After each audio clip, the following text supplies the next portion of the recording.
এই ভিডিওতে আমি আপনাকে কল সেটিংস এর এমন একটা অপশন দেখাবো যেটা দেখলে আপনি অবাক হয়ে যাবেন।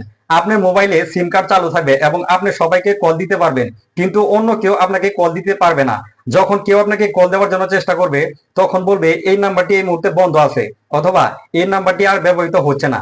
তো চমৎকার এই কাজটি কিভাবে করবেন, চলুন মোবাইল স্ক্রিনে দেখিয়ে দিচ্ছি। তো এই কাজটি করার জন্য আপনি ডায়াল করবেন *21#। এরপর আপনি যে সিম কার্ড থেকে এই কাজটি করবেন, সেই সিমের প্রথম 3টা নাম্বার বসিয়ে দিবেন। তো আমি যেহেতু গ্রামীণ সিম থেকে এই কাজটি করছি, তাই 017 এই কোডটি বসিয়ে দিয়েছি। তো এরপর হ্যাশ দিবেন। হ্যাশ দেওয়ার পর ডায়াল করবেন।